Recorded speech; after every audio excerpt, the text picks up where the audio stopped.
But I brought up the Abbey story, number one, to hope that he's okay. But secondly, he's 84. He spent the great majority of his life, 1,000 pounds if he was 5 pounds. And traveling all over, a lot of shots in Japan, international flights.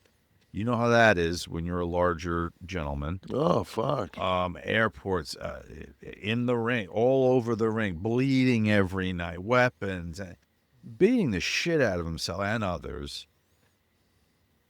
There's got to be some kind of conditioning that if you're gonna be that size and work for that long too, that the longevity of his career is another thing too. How the hell do you do it? How do you I just think it's, have again, I think it's a freak of nature. yeah, genetics, right? Yeah. You should not be that large for that long, be able to have that stamina and still be going at Because it 84. wasn't like he worked at any kind of a breakneck speed.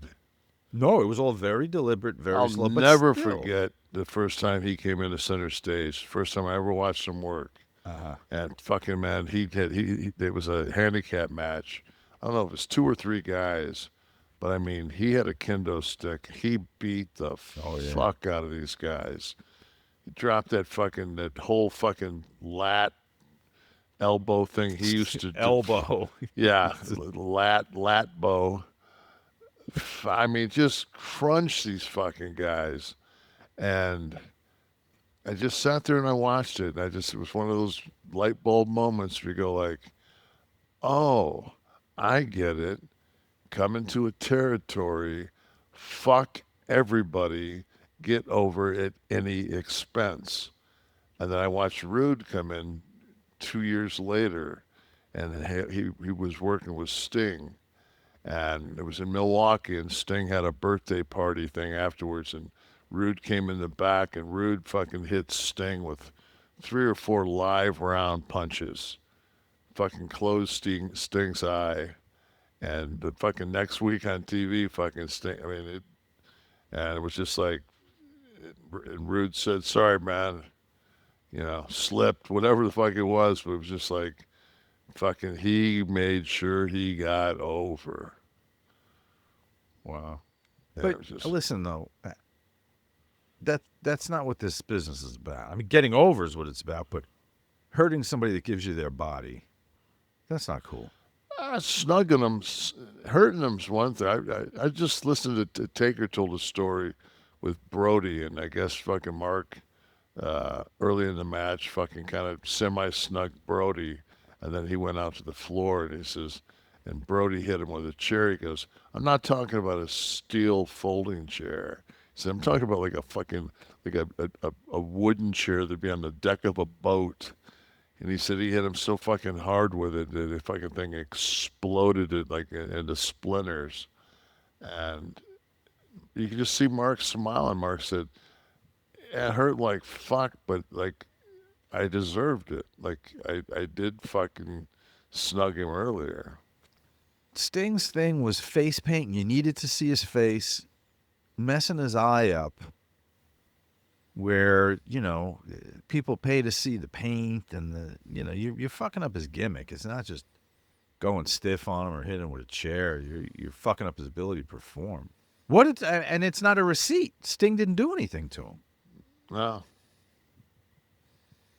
But So I think, I mean, I think that the fucking shot that, because the cake got all over the place, and I think fucking Rude honestly fucking slipped in the shit and was just throwing fucking.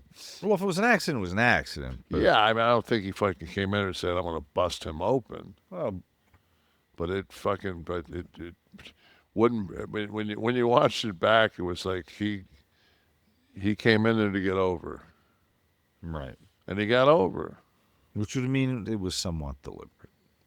I don't know. Maybe I think anybody that's ever worked a TV match knows, man, when you got somebody in that corner and that fucking, you see that red light on that camera right behind them, you fucking, that's when you say, "Sorry, brother." I'm not going to hit you in the T-zone, but I'm going to fucking lay these in. Right, but again, That's to protect the business. But this is Yeah, that's a T-zone. that's off limits. Right? Yep, should be. Yeah. It's the equivalent of the low blow in boxing. Hey, speak low blow. I did 1 teaspoon last night and watched The Long Walk. Bet it felt longer than it actually was. No, I think the saving grace The long nap. was the fucking it was the buzz. Oh, that kept you in. Yeah, because I was because you know how it is, man. Once you get dialed in, you're like a sniper. I mean, I would, You were locked right in. I still don't get the fucking Luke Skywalker fucking casting, but that's just gonna be my fucking own problem. Speaking of which, Abby is recovering. For What happened to Abby? he was a little health blip. Now he's 84 years old, Kevin. I'm going to open the article right now and see. He was. It just says serious health issues. They did issue a hospital photo. He is smiling. He's awake, recovering, smiling, and in great spirits.